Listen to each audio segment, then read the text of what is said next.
What up, what up, what up? Welcome back to SlabStox, the weekly NBA show over here at SlabStox. I'm your host, Sam.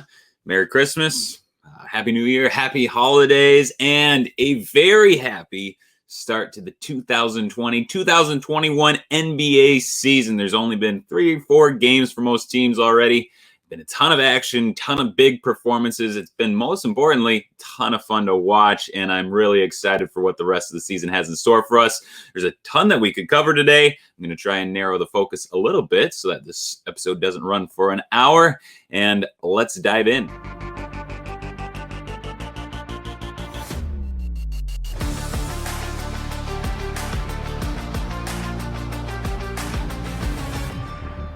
It has been a wild start to the season. We had the Clippers beat the Lakers and then the Nuggets and then get beat by the Mavericks by 50 points. We have the Magic undefeated. We have the Cavs undefeated. The Warriors look really bad. My Bucks lost to the Knicks. There's just so many different things that we could talk about. And there's so many different things that we just don't really know about yet. And I guess, really probably the rest of the regular season is going to be just as turbulent. But there is one thing that we do know for certain. Kevin Durant is back, baby. The NBA. Just so much better when Kevin Durant is playing and playing well. Seeing him play with the Nets the way that he has just been absolutely enjoyable. He's easily the best player in the Eastern Conference. He's playing like the best player in the league right now, which really all just seemed highly unlikely over the past year or so. You probably remember he ruptured his Achilles back in Game 5 of the 2019 NBA Finals. Really, Achilles injury, just one of the brutalest injuries in all of sports. We've seen so many star players through the years go through that same injury and just kind of never return the same. A couple of years ago, DeMarcus Cousins, he obviously went through the Achilles tear. Before his injury, he had been a 4-time All-Star. Between ages 24 and 27, he's scoring 26 points per game, 12 rebounds, 4 assists, 1.5 steals, 1.5 blocks. If you've only been following the NBA the past couple of years, you probably don't know what the deal is with Boogie Cousins, why he's so well liked, and he was absolutely one of the best centers in the game. Ruptured his Achilles post-injury. He's only played 30 games so far, only 25 minutes per game, and kind of just a shell of himself. 16 points, 8 rebounds, 3.5 assists, 1.3 steals, 1.5 blocks. Still hasn't played yet this year with the Rockets due to all the COVID things that they have going on there. Hopefully we get to see him play soon and find out where he's at now, another year removed from the injury, but still just not quite the same. Of course, probably the most famous Achilles tear that belongs to one Kobe Bean Bryant, rest in peace. Before injury, 15 times All-Star from his age 21 through 34 season, 28 points per game, 6 rebounds, 5 assists, 1.6 steals, one of the all-time great players. Ruptures his Achilles. He was much older. I have age 28 on the slide. I should say age 36 when he returned. He did play 107 games after his return. Still averaged 19 points, 4.5 rebounds, 4 assists, 1 steal. Also was an All-Star for those 3 years because that's how NBA All-Star voting works. But anyone who was watching clearly knew he just wasn't quite the same, although he was 36 again when he returned, which adds some difficulty to the whole situation. Rudy Gay, certainly not an All-Star by any stretch, not a Hall of Famer or anything like that, but he was a good player. 36 minutes per night before injury. From age 21 through age 30, 19 points, 6 rebounds, 2.5 assists, 1.5 steals, kind of a chucker, but, he certainly put up numbers. Post-injury over the last 3 seasons, only 23.5 minutes per game, 12 points, 6 rebounds, 2 assists. So just clearly not the same.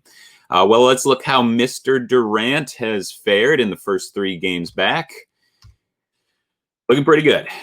22 points, then 29 points, then 29 points, 5 rebounds, 4 rebounds, 3 rebounds, 3 assists, 3 steals, 2 steals, a couple of blocks. He's been shooting well right along the way. He's taken a bunch of 3-point attempts, 2 the first game, 4 the next game, 7 the last game. He's getting to the free throw line. He's hitting it. I don't know what the rate is, but he's hitting at a high rate on his free throws. He's 7 free throw attempts, 9 free throw attempts, 9 free throw attempts. Just really good all around. And he's playing a ton of minutes. Started off a little bit slower, 25 minutes, just easing him in, but then jumped up to 33 minutes, then jumped up to 36 minutes in the loss. So, Kevin Durant, it's a good start. It's really encouraging. Looking at some of the advanced stuff, the true shooting is right there, 57% league average, but then 72%, 76% excellent. The assist percentage is high. The usage percentage, he's being used a ton. If you've been watching the games, you just see Kevin Durant all over the place, dunking, shooting, driving. It's awesome to see. The offensive rating is sky high every minute that he's on the court. Things are looking good in Brooklyn as long as Kevin Durant is healthy, and really, things are looking good around the NBA as long as he's healthy too.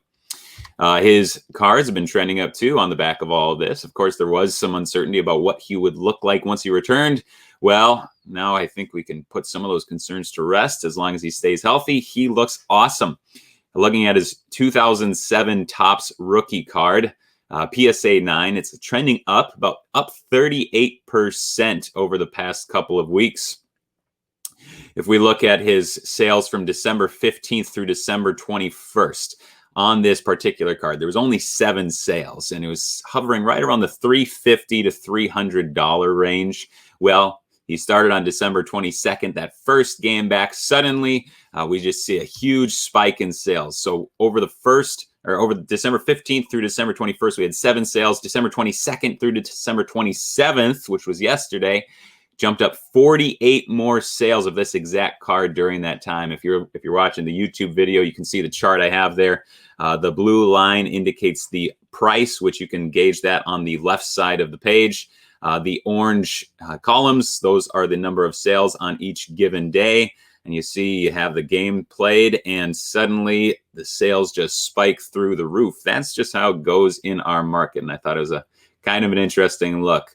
Once we actually get the action, that's when people start selling. That's when other people start buying. And Kevin Durant, he's one of the guys that everyone's really excited about, and hope that he remains healthy the rest of the season. Another recent trender whose sales have been spiking through the roof, that's Christian Wood. He really only has a few rookie card options available. So we're looking at his 2015 Donruss rated rookie in its raw state. Since the beginning of December, these cards have hiked up about 80%. They're recently hovering in the $90 range on average, regularly selling for 3 figures. He's always been a per minute maven, meaning that, his counting stats, they're always going to look amazing when he gets some minutes, but really he can even accumulate some good counting stats even in just a limited amount of time on the floor. Last year was, of course, his first big break, getting playing time with the Detroit Pistons. He parlayed that success into a 3-year, $41 million deal from the Houston Rockets. And now there's simply just going to be a ton of minutes for him to play. Now he's got Harden, at least for now. He's got John Wall, Boogie Cousins, but due to the transactions of recent years, there's just not a whole ton else around that roster, which means he's going to play a lot. We saw that the other night. As of this recording, the Rockets, they played last night, so they've played 2 games so far. They already had the game canceled. In that game a couple nights ago, he had 31 points, 13 rebounds, 3 assists, 1 block, with a 65% true shooting, and all supported by a 27.8 usage rate. Last night, a little bit worse of a game. His shooting fell a little bit off, but still generally all around pretty good. 23 points, 3 rebounds, 1 assist, 2 steals, 2 blocks, 55% true shooting, so just about league average-ish, and then a 24.5% usage. Pretty good. Now, the Rockets are certainly facing a short bench due to the COVID tracing, so he's not going to get 44 minutes every night. Boogie Cousins, he should be playing a pretty good number of minutes too as a big once he returns. Both he and John Wall are going to be scraping up a good chunk of the usage, but I really don't know how much that's going to affect Christian Wood as it will just the other players around the roster. They really do need Christian Wood to be a good player, and I think he is a good player, and I also think he's a good card investment too. and he's going to put up the type of eye-popping counting stats that most box score surfers look for. The type of stats that are going to look good in a tweet, that are going to make him a popular fantasy basketball option. All of that really should just be helping his card market demand. He's also going to have the underlying stats to support continued success. You see in our chart there, we had some pretty healthy purchase quantities of Christian Wood right along the way. But once he actually started playing, and once he started getting some of these stats, that's when we see on the right side of the chart, the sales really started hiking up. Now, a lot of people are buying his rated rookie right now, which makes sense because there really just aren't too many more options out there. There are only 4 PSA 9s in existence, and there aren't any 10s. I do imagine that a number of people are buying these right now in bulk and then sending them in for grading. But I would like to caution you to keep in mind that this is a paper product. Paper generally suffers, from dinged corners a little bit more easily than chrome products do. And I guess I'd just be pretty surprised if most people had these cards sitting in sleeves and top loaders for the last 5 years, whatever it's been. Just probably not a super realistic expectation for most eBay sellers. So while I think it's a good investment opportunity and an interesting option for you, I also would say that if you hope to buy one of these and send it in to get graded and are hoping for a PSA 10, I just wouldn't get my hopes too high. Generally, you shouldn't have your hopes too high in that scenario, but perhaps especially in this situation, but that's just my opinion. Since we are only talking about 7-footers or near 7-footers at this point, let's keep that trend going. Take a look at Demontis Sabonis. He was a rookie in 2016 as the 11th pick in the first round of that draft. 2016 was also the first year of Optic and easily their best looking design to date, in my opinion. So we're looking at his rookie Optic Holo from 2016. It is trending up about 185% in the month of December so far. The most recent sale went for 114 smackaroos. I know we talked about Sabonis a fair amount last year too, and this is what I like about him. I'm showing his basketball reference page here on the screen. We see a lot of the same sort of trends that I brought up in last week's show when I was talking about Giannis. And we just see a steady, progressive improvement year over year throughout his entire career. Points ticked up steadily, 6, 11.6, 14, 18.5. This year, 24.3, although, of course, 3 games, super small sample size. Rebounds went up from 3.6 to 7.7, 9.3 to 12.4. Small sample this year, 11 rebounds per game. Assists ticked up right along the way, too. 1 to 2 to 3 to 5 to 7. He's seen increased time at the free throw line each and every year, and he also shoots extremely respectably from the charity stripe, especially for a big.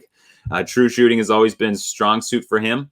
He is a big, which obviously improves his efficiency, but he'll also spread it out a bit, and his usage percentage has generally increased along the way, and his assist percentage has increased year over year over year. One of the important things for bigs these days, it's not just that you're able to shoot a 3. That's kind of just what people say, and it's not necessarily true. The most important bigs in the game right now are guys like Nikola Jokic, Bam Adebayo, and Demontis Sabonis. What they have in common is that they can stand at the free throw line and kind of direct the offense by their passing ability. Now, Demontis Sabonis, he's no Nikola Jokic as a passer. But among all the other bigs in the league, he is among the very best passing big men, the type of center that every single team hopes to have. Also, his offensive and defensive ratings have always just been extremely solid. He's still only 24 years old and really just kind of hardly on the national radar, at least as far as casual fans go. I really am happy that his card market has been trending upward lately, and I think that as he gains a bit more notoriety, we're just going to see a lot more of that to come. He was just named the Eastern Conference Player of the Week for the first week of the NBA season, so maybe this year he becomes even more well-known. I certainly wouldn't be upset at that. Another extreme trender lately, and I won't talk about him too much since Aaron just did an Instagram post on him yesterday, but that's Collin Sexton of the Cleveland Cavaliers. Huge jump of 177% in his base Prism PSA 10 rookie card. Suddenly scoring nearly 30 points per game on elite efficiency with a true shooting of 66%. All the other deficiencies of his game are really just still present. But if you're scoring nearly 30 per game, it just doesn't really matter a whole ton. Of course, 66% true shooting is unlikely to stick. That's the equivalent of Stephen Curry's efficiency during his unanimous MVP campaign.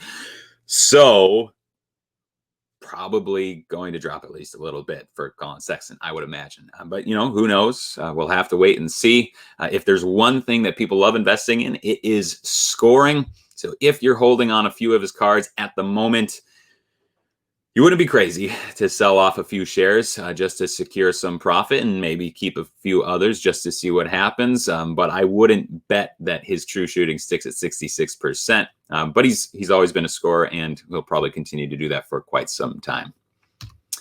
Next, we're going to be looking at the starting five, in air quotes, starting, because I'm focusing on guys that are still starting their careers. So we're going to do a little career check-in at the end of every episode on 5 different young players, either in their first or their second, and maybe even I'll slip in a few third-year players depending on the situation. First member of our starting five, Brandon Clarke. He's been making some waves recently, and not for very good reasons.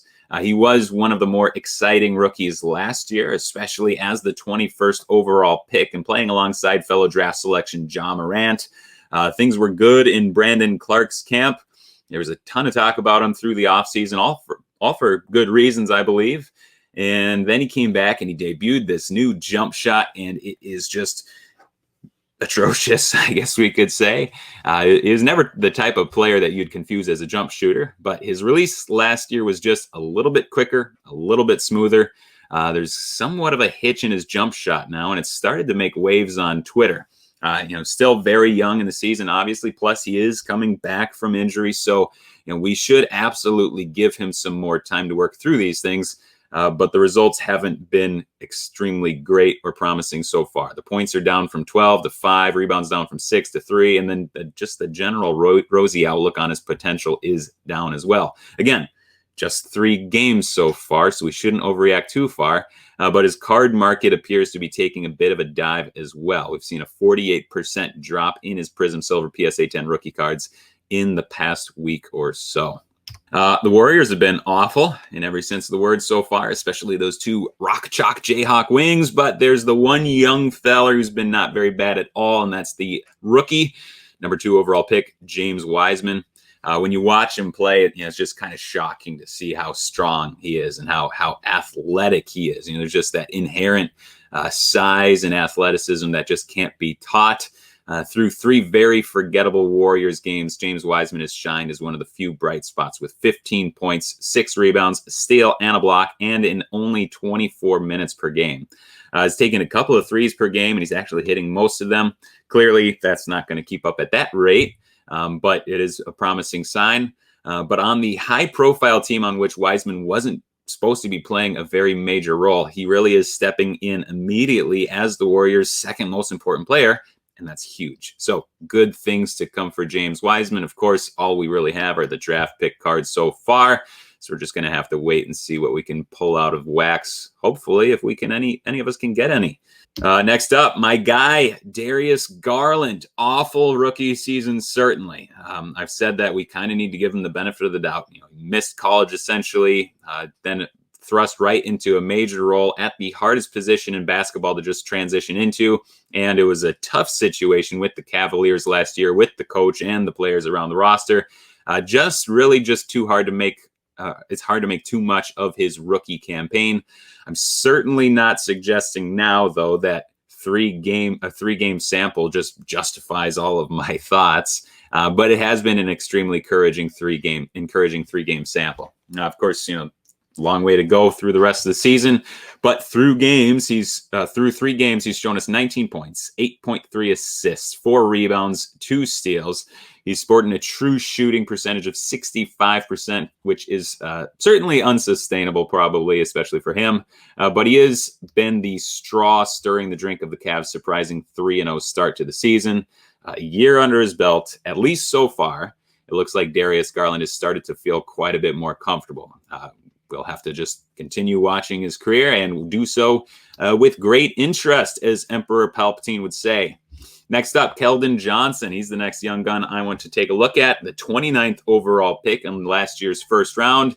Didn't play much at all last year. Just 17 games, only 17 minutes per game. Only one start last year.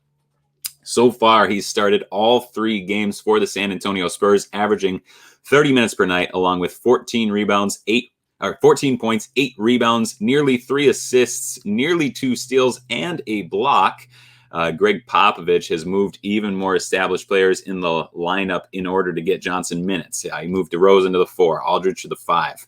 Derek White, he's going to be coming back from injury soon. And, of course, he just signed that 4-year, $73 million extension. So he's certainly going to get some playing time, but that's probably going to come at the expense of Lonnie Walker. Keldon Johnson, he's going to be slotted in at the 3 for most of the season, and he's certainly a player to keep our tabs on.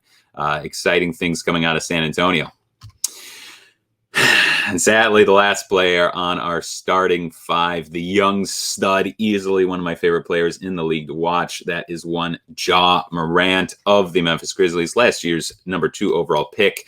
His stock is not down, but he did go down last night. If you saw, he had a rather brutal-looking ankle roll as he landed on another player's foot. Nothing fractured. We know that much so far. We don't know how severe the sprain is yet, but he could be out for, a month to 6 weeks, I reckon, hopefully less. Shouldn't affect him long-term at all. So if you see his prices slipping on this news, you need to buy Ja Morant. He is a lock to be one of the most exciting and well-liked players in the league for quite some time. All right, that is our wrap-up of the first week of the NBA regular season. Looking forward to many more weeks to come. As always, thank you so much for tuning in, and we'll see you next week.